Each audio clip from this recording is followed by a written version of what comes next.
Hello guys, Jai Shri Krishna. So friends, exam time is going on. So little revision for important AS. I repeat, revision for important AS for CA Inter May 24 exam onward. Okay, so friends, it's just 15-20 minutes for each AS, important AS. I'm going to give so that you can revise it in very quick way. And remember friends, in CA exam they ask main concept of the or crunch of the chapter. So each AS have the small crunch because there are lots of concept, lots of thing in AS, but in exam they ask the crunch, that is small only. So I just focus on that because it's exam going on.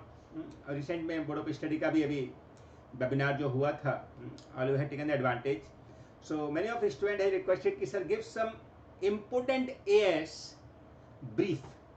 So I am going to give them friends for most of important AS brief. Okay, I start with AS 11, then I continue with the next AS also. Okay, so now let's do quick and be very careful. Listen each and every word very carefully. Okay, now first of all friends, I explain all AS in 4 part. Okay, 4 part means one is introduction, just like basic idea you should know. Second is applicability, this AS is applicable to whom, and third is main point in this AS. That's the main point, main crunch, from where it's exam asked in the exam. So we'll read this properly, we explain it properly so that you can able to crack the exam question. And even we do ICI module question also, 1 or 2 question for the concept. Okay, and we'll try to give maximum detailed explanation but in the very minimum time. Okay, so you can get the proper advantage of the exam time. Now last point is disclosure, which is just for the theoretical purpose. Okay, so let's start with the AS 11. The name of AS 11 is the effect of change in foreign exchange rate. Now friends, this AS says about the forex. In CA final advanced FM there is one topic forex, but here accounting part of forex is there. In CA final we will learn the some how to manage the forex, but here we have to do only the management of the forex. Now friends, what is this? So simply friends, when we do any foreign currency transaction, like we had bought from the foreign, we had take the loan from the foreign, we have the branch in the foreign, we have the branch account also in advance account. If you know there is branch account, there is foreign branch also. So foreign branch is covered here also. So foreign branch you can say it's repeated in your this branch account also and in AS also. Okay, so how you deal with this transaction? So now question, whether we can do the transaction with the forex? Definitely yes. Now if we do the transaction with the forex, which type of transaction we can do? So we can do 2 type of transaction. One is monetary, another is non-monetary. You say, sir, what is this? This is something like a basic concept. Monetary transaction is what? Once you transaction with the foreign currency, for the completion of the transaction you need further foreign currency. You mean what? Means once you have made any transaction in the foreign, like you have taken the loan from the foreign, because it's a semi you get the at lower rate, so you have to repay also na. You are not a भैया मान ले कि भाई हम तो गए छोड़ के क्या करोगे, नहीं पे करेंगे. You have to pay also. So if you abroad, if you buy from the abroad, you borrow from the abroad, then definitely you have to pay back also. So it is need further foreign currency. These called monetary transaction. And second is non-monetary transaction. Other than monetary transaction, non-monetary transaction. Like we had bought something from the foreign in cash, immediately we had paid. So we not need further foreign currency because assets we had bought from the foreign, we get the assets and transaction get over. But if we bought on credit, see we will pay after 2 months, 5 months, then this transaction is monetary transaction. Okay, so basically when we do the transaction of foreign or on abroad, we have to think 2 things, whether it's monetary or non-monetary. If it is non-monetary, don't do anything, just leave it as it is, because the transaction get complete, we not get further foreign currency. Second, if it is monetary transaction, then we have to we have to revalue it. You can say we have to recalculate it on each accounting or each financial year. Like on 31st March we are closing our account. So each 31st March we have to check all monetary foreign transaction we have to get at the current exchange rate, because there is a difference between exchange rate when you had make that transaction and on 31st March when you are going to close that your books, then also the exchange rate may be different. And finally when you repay the loan or maybe you finally complete the transaction, on that time again rate may be different. So monetary transaction need to convert at closing rate. That is the main part or main crunch in this AS level. Barabar? That we will discuss in main point also. Like this is the main point which is asked in the exam. First, finding of monetary and non monetary transaction deal, जो अभी मैंने आपको बताया है. Foreign operation like a foreign branch will come on that. Okay, so first what you have to do, you have to just, so friends, if it is non-monetary we just keep it as it is, and if it is monetary then what we have to do, we have to convert it at closing rate. Okay, let's see one example of module. You can open the module ICI.org, from that also you can open, or you can use your module. Okay,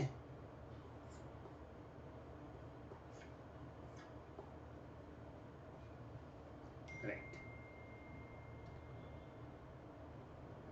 So for example, whether it is monetary or non-monetary, for that also illustration one is given from the module. Page number you can see 7.39. Classify the following item, monetary or non-monetary item. Sorry. So now inventory is a monetary transaction. Once we buy the inventory, what the monetary? No, it is non-monetary transaction. Trade receivable, definitely we have to collect the money. If it is in abroad, then definitely we have to get in dollar, and then we have to think about the exchange rate. So it's a monetary transaction. So at the end of the each accounting period or each financial year, we have to convert it into closing rate. So it's a monetary transaction. Investment in equity share, again, share each which nature. You had bought it permanently because this is investment in equity share. So you have become the owner of the company. You are not just trading it. So if it is for trading purpose, you can say monetary. But if it is non-trading purpose, that means you had bought the share in the company, that you get the ownership of the company, then it becomes non-monetary. Then property, plant, equipment.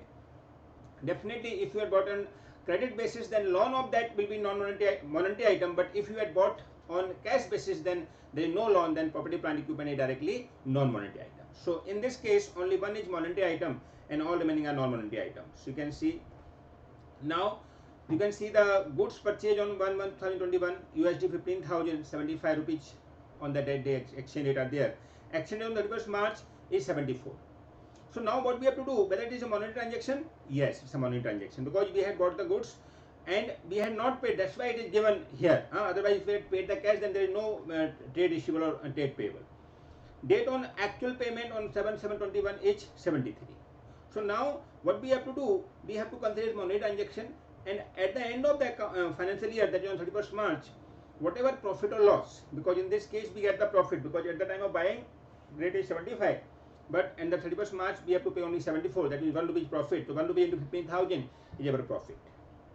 Then on the date of payment, actually the rate is again go down. So in that case we have to pay more, less again. So in this case again we get the profit of 15,000, that is 1 rupee into 15,000. Now friends, question, how to write any AS answer, because it's very important how to present yourself, because in exam if you want to secure 100% marks in AS, then you have to present as per ICAI. So friends, for that is 3 steps you have to follow. That is the common 80% part which is all AS you can use. So that 3 steps you have to follow. Step number 1, that is you have to write the AS name number on which your question relate, and also the rule, the main crunch of that AS. For that rule you have to explain. So in step 1 you should write always AS name number. So please memorize all AS name and number, so that in exam you immediately recollect that here is not mentioned that AS 11. Yes, in this question it is mentioned, but most of question they are not mentioned. So you have to memorize that what the AS number. So once you memorize that this is the AS number, accordingly you write the as per AS 11 fact of foreign exchange rate, saying that all monetary items should be recorded at closing rate at the end of account financial year, and whatever profit or loss transferred to P&L account, or case may be because in the branch, if it is integrated branch, then we transfer to P&L. If it is non-integrated, then we keep the reserve. So this is we can say. And then when you make the actual payment on that time, what is the rate going on, accordingly you can pay, and difference will be transferred to P&L account. So that is the rule. So this is step number 1. Now step number 2, you have to explain the question. Question should be explained in your own words. Like in the present case question, he had bought the goods from the abroad on that the date was 1st January 2021, and for 15,000. On when that time rate was 75, and on 31st March rate was 74, and on actual payment date rate was 73. So accordingly, whatever difference between rate on accounting year closing of financial year, we should record it at closing rate, and whatever difference should be transferred to P&L account. Then you can make the step 3, that is calculation. So you make the calculation 15,000 P&L credit as on 31st March 2021. For that you can pass the entry also, because it's a foreign exchange gain in your books. So you can write whatever payable will be decreased. So payable account debit to gain in foreign exchange, and second entry gain in foreign exchange account debit to P&L account on 31st March. And on 31st, that actual payment date, that is on 7 July, you can write that actual payment you had made, that is you had made the payment, that means cash goes out. So to cash and trade payable, whatever you have mentioned the name, is debit, that is on 74K हिसाब से 15,000 to 74, and not 74, and to cash is 15,000 to 73 only, because cash you have to pay 15,000 to 73 only, and again you have get the profit, so you can transfer it gain foreign exchange gain account.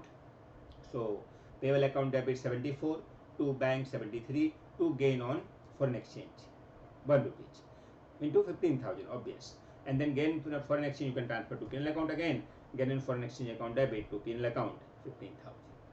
So this is step 1, 2, 3 you have to follow for the account. Clear? Now friends, foreign operation. If we have foreign operation, then what we should do? In foreign operation we have the foreign branch. So what we have to do, you have to learn in branch account also, you have to prepare branch account.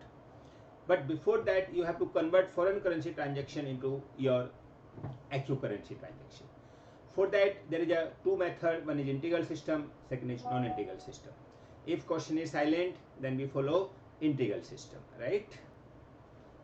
And if any exchange difference has to transfer to P&L account, and opening stock should be exchange rate on opening rate, all closing stock and current assets, current liability items should be on closing rate, all specific item like HO to branch account, goods sent to branch, anything like that should be on the given rate, any income expense item should be on every rate, and if there is any fixed assets, that is PPE, that should be on a historical rate.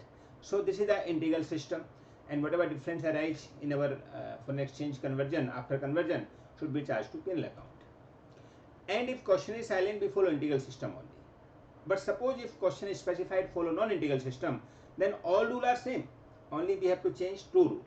One is PPE is also transfer or use at closing rate instead of historical rate in case of non-integral system, and difference, whatever difference after conversion arise, because trial balance definitely change when you follow the different rate and different amount. So whatever difference arise should be keep as foreign exchange reserve, not to transfer to P&L account. So this is foreign operation. Now friends, we can make the foreign contract also. If you make the foreign contract like forward contract, future contract, if you know, it is in your CA final FM, advanced financial management. So where we make that contract in advance, that in after certain period, 2 months, 4 months, our foreign exchange rate is this. Suppose we had make the contract. Then in this case, we have fixed price that after this period our rate will be this. Like in this case, we can fix the rate that 75 rupees at the beginning of the transaction. but at the end of the payment date, maybe suppose rate remain the 76. So in this case, we know very well if we have only 1 rupee loss. So that 1 rupee loss we will divide between 31st March and actual payment date on the time basis. So whatever loss, now it is fixed, loss or profit case may be, is fixed because we have taken the forward contract. So if this forward contract is given, then whatever rate on forward contract is given, you fix that rate, and whatever profit or loss on rate compared with your spot rate is considered your profit and loss that you should charge to P&L account, right? So this is third type of question, forward contract they can give. So for that also we solve one problem, so you can understand the whole concept. You can see this is the forward contract, forward exchange contract. We had make the contract before it start. Okay, so we can read the question. Question number 4, illustration 4. Rahul Limited purchased a plant for USD 1 lakh. Okay, on 1st February 2021. Payable after 3 months. So this amount is payable after 3 months. That means it's monetary transaction or non-monetary transaction? It's a monetary transaction. Perfect. Company entered into a forward contract for 3 months. So they had taken the forward contract. So you underline this forward contract. That means we have the fixed loss or profit, because forward contract what say we make the advance contract. Even after 3 months, whatever rate actually prevail, no worry. We have taken the forward contract and we will use that rate only whatever we had pre-decided. So we had taken the forward contract at the rate of 49.15. That means we had taken the assets at 1 lakh. On that time, the rate goes on, we don't know anything, but the forward contract we had taken for 49.15. Okay. Exchange rate per dollar on 1st Feb. Okay. When we had taken the contract, the exchange rate actually is 48.85. Okay. How will you recognize the profit or loss of forward contract in the books of Rahul Limited? So now friends, this contract is complete after 3 months, right?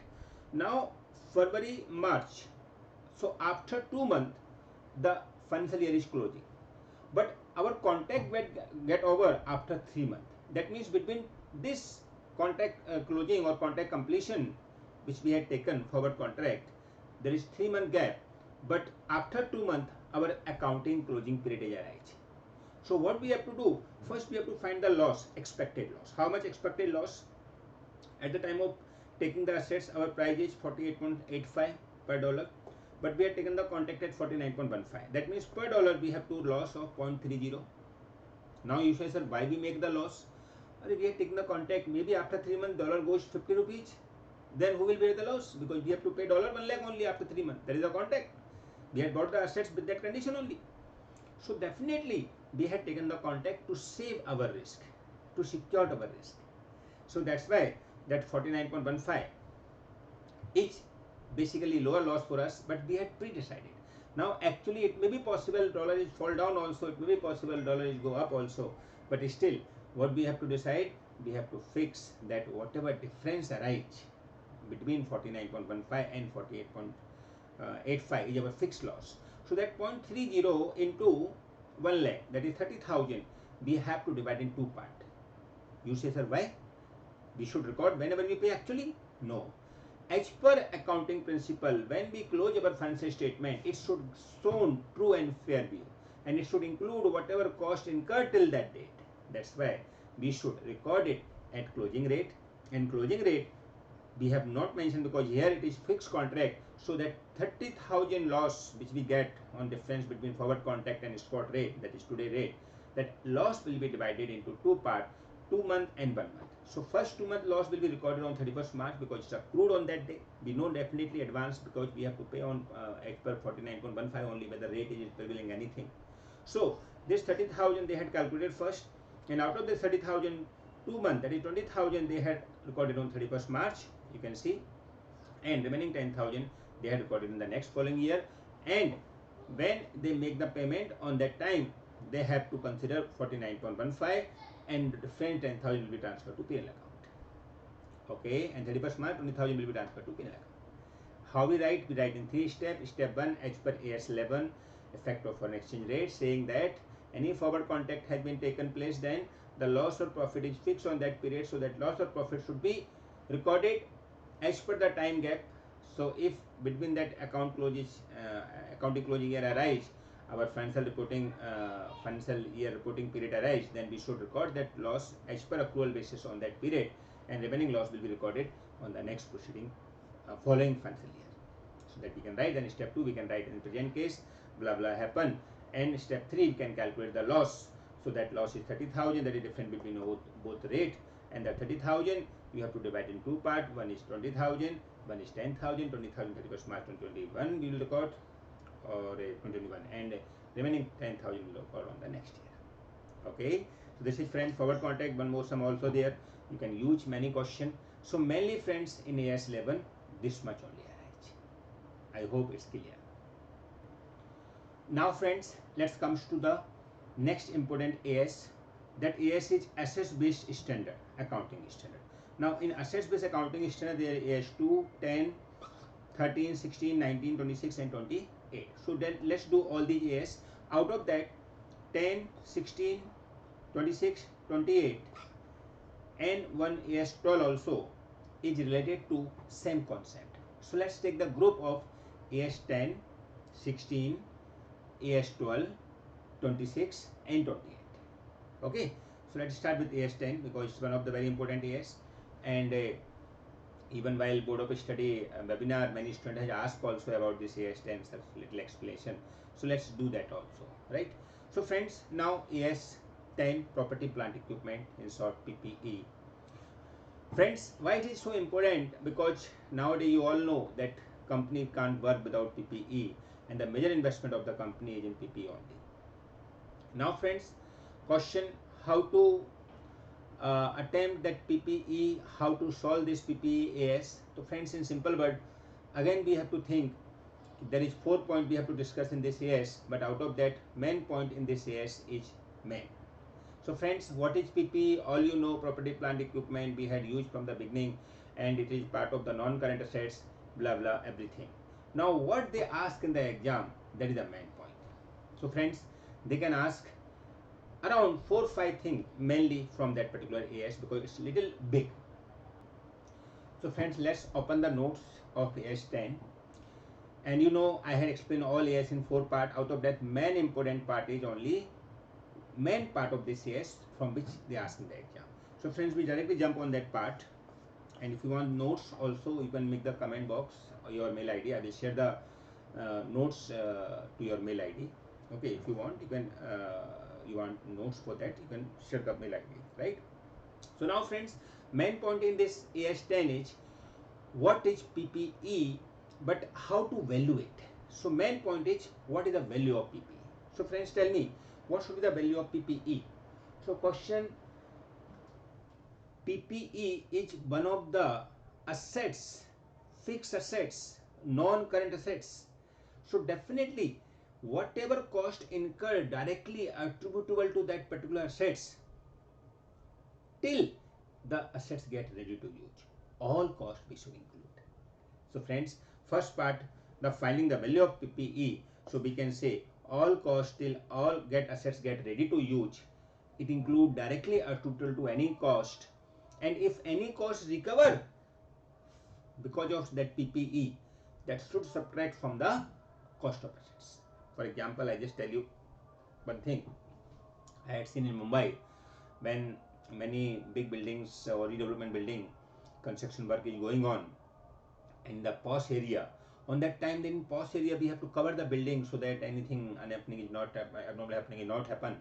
So they cover with the some advertisement.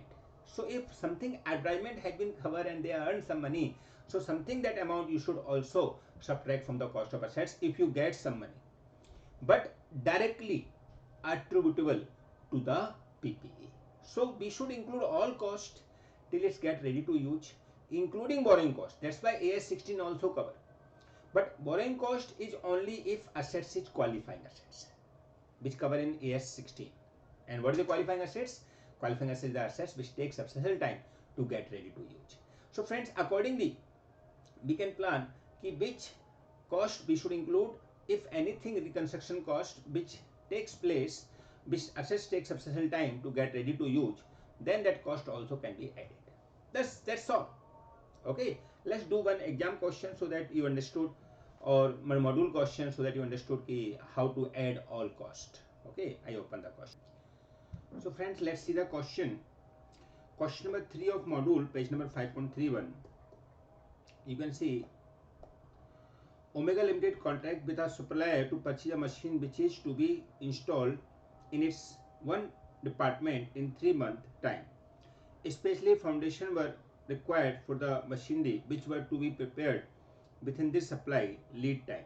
The cost of the site preparation and laying foundation were 1,40,000. So this is cost of the assets, right? These activities were supervised by the technical during the entire period, which employed for this purpose 45,000. So this is monitoring cost. So that means this cost also should also include. The machine was purchased at rupees 1 crore 58 lakh. That cost should be definitely included. And 50,000 transportation charges were incurred to bring the machine to the factory site. Then definitely this is also directly attributable to the cost. Assets, right? The architect was appointed to fees for 30,000 to supervise machinery installation at the factory site. So 30,000 is basically installation cost, or you can say supervision cost, directly attributable to the assets. You are required to ascertain the amount which the machine should be capitalized. So friends, simply I think there is no one cost which should not be capitalized. Everything should be capitalized, because 1,40,000 is starting foundation cost. Oh, sorry. Then 45,000 per month for the employment of this supervision purpose. But for how many months it is takes, that is also very important. So for how many months it is take, I think it is to take for 3 months. So we have to include 3 months, 45,000 to 3, and remaining cost is directly attributable to the assets. So we can include all assets, and you can see 1 crore 61 lakh 55,000 the cost of the machinery. So this is a simple logic. What should be the value of assets or PPE? So all costs directly attributable to the assets we should include. Again, it should be right in 3 steps. Step 1 to 3. Step 1 may as per AS10 PPE, saying that all directly attributable cost to the product of the assets till get assets ready to use should be capitalized. In step 2 we can explain the question, this is happening. In step 3 finally this table we can make that entire cost total, because all costs we have to taken. If some cost is not taken, then we should ignore it, and we should make the note that this cost is not included because it is not directly attributable to the PPE. So accordingly we can value the assets. Now friend, what about if some repair maintenance is happening? Suppose some assets is under repair maintenance or redevelopment काम चालू है, then what the cost of the assets? So friends, in this case we have to see any cost which is incurred directly to the assets, that can again be included in the cost of assets. But in case of repair and improvement cost, if any cost incurred by which repair and improvement assets life get increased, assets cost of production reduce, assets capacity increase, if any of these 3 conditions are fulfilled, then we can capitalize the repair and maintenance cost also. But remember, whenever we do any repair, maintenance or redevelopment cost, then if it is related to the assets, directly attributable to the assets, then only we can include the cost of assets. Otherwise we cannot include. Okay, so let's see this cost, this base also.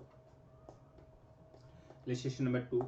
Entity A has existing freehold factory premises property which it intend to knock down and redevelop. Okay, so it's a redevelopment case. It is not repair maintenance only, it is redevelopment basically. So definitely this cost should be capitalized, but directly attributable to the PPE. If it is something related to other work, because when we do redevelopment, so definitely there may be other cost also, like shifting cost, like temporary we had taken somewhere at office so that our business should continue. Sometimes some school, college goes in the redevelopment, or some major repair work. On that time they shift the school somewhere else, or they shift the college somewhere else, or they shift the some classes somewhere else. So friends, it is not considered cost. But for repairing of building, but for redevelopment of building, you have to consider all cost, and that can be capitalized. Okay, let's see what they had did. During the redevelopment period, the company will move its production facility to another temporary site. Okay, the following incremental cost will be incurred. Setup cost 5 lakh to install machinery in the new location. The friends, again is installation of new machinery at new place is not our redevelopment part. Redevelopment we are doing the factory redevelop, so it's not included. Rent rupees 15 lakh. Again, it's not a part of our part because we had taken the rent outside to continue our business. What the relation with our existing factory of that cost? Removal cost of 3 lakh to be transport to the machine from the old location to the temporary location. Now again friends, why you are transferring? Because you want to continue with your operation. So this is not related to the factory redevelopment. So we have to think directly attributable to the assets. Then only we can add the cost of the assets. So can these costs be capitalized into the cost of the new building? So friend, definitely no. All costs which cannot capitalize, because these are something like cost which we are doing to temporary set off of our business. So it's an operating cost, friends. It should be charged to P&L account because we earn also, definitely. We are not stopping our business. We are continuing with our business. To temporary difference, we have transfer our assets, we have transfer our all management.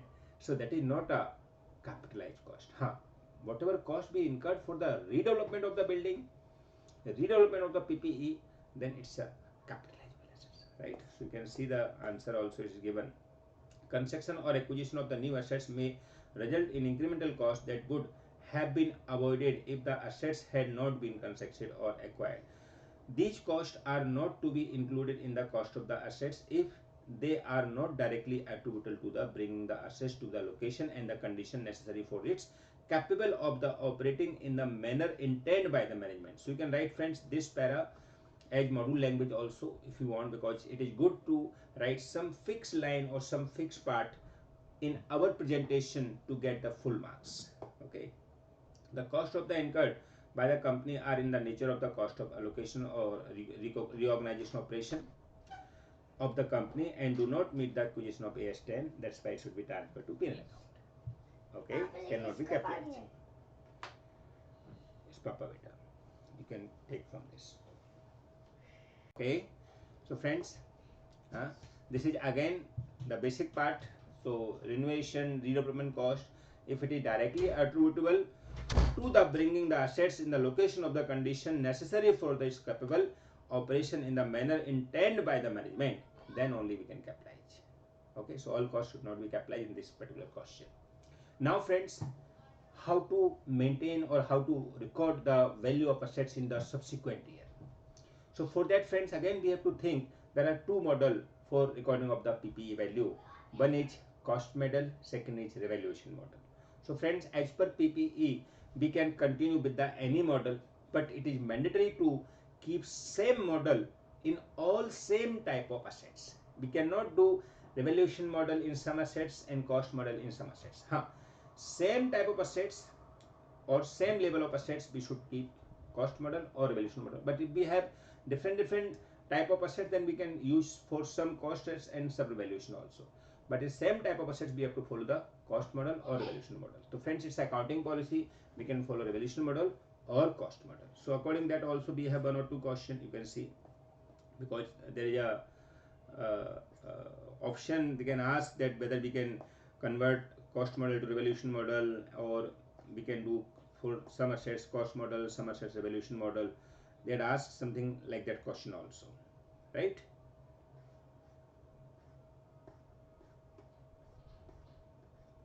So one or two questions is given on that basis also.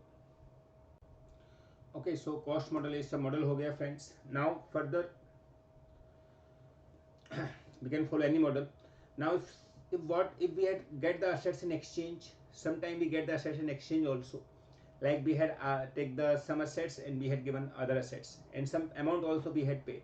So friends, in case of exchange of assets, it's a system that we should recognize it at the fair value of assets we have.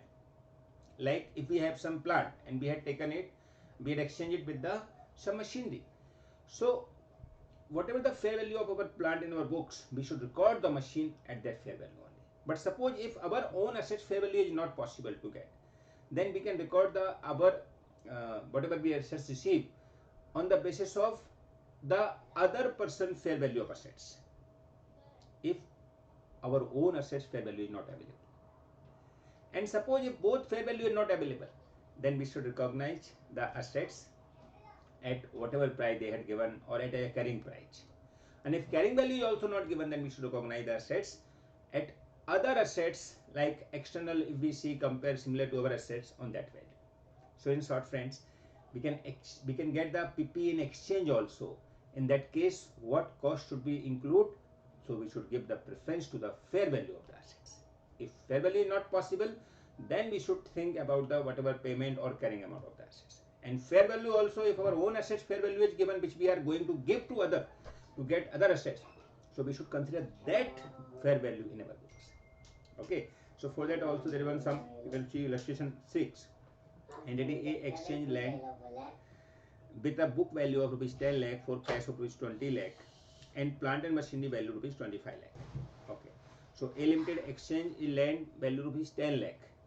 In books its value is 10 lakh only, and for that they get 20 lakh cash and 25 lakh plant and machinery. Okay, what will be the measurement cost of the asset received? Consideration that transaction has commercial substance. So friends, assets received, in case of plant assets received, the cost should be include the fair value of our asset. So friends, in this case our plant and machinery which we are going to get, the fair value of that assets is, we can assume the 25,000 because nothing is mentioned about it. And what should be the fair value of our land?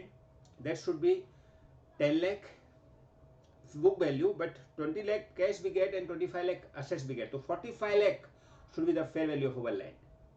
Out of that 20 lakh we receive in cash and 25 lakh plant and machinery. So in this case we should record plant and machinery at 25 lakh because we can assume it's a fair value of the plant machine giver because we don't have the fair value of our assets, land. And then we can calculate the fair value of our land also because we have to record the P&L because in the books it is recorded only 10 lakh and we have to value it, we get it 45 lakh because 20 lakh cash and 45 lakh plant and machinery. So we can assume that fair value of our plant and machinery is 45 lakh, out of that 20 lakh we receive in cash. That's why fair value of plant and machinery is 25 lakh. And in case of we have transferred the land, so whatever profit on land, that is 10 lakh book value and we get 45 lakh, so 35 lakh should be transferred to P&L account. So this type of assets we can do, right? And friends, now revaluation arise. So if we revalue the PPE, so whatever revaluation profit or loss we should transfer to revaluation reserve. And in future when we charge the depreciation, we should charge depreciation on revaluation amount, on revaluation thing, and the extra amount on the cost amount we should charge from P&L account. So we should keep the revaluation reserve also, and revaluation reserve will be deducted over a period of life of assets, like we charge depreciation on the plant and machinery. So whatever original cost on plant and machinery, we should charge depreciation on that plant and machinery to P&L account, and whatever revaluation profit on that, whatever depreciation arise, that should be charged from revaluation reserve. And subsequent, if there is a downward revaluation, then we should first use our revaluation reserve for downward revaluation, and after that if anything left, then we should charge to P&L account. And first time there is any downward revaluation, then definitely we should charge to P&L account. Okay, so friends, this type of PPE they can ask, and if you solve module question, friends, all concepts are covered, and I'm sure all questions from module is only asked. Okay, so friends, accordingly you complete this, and I hope AS10 get over. Now next AS.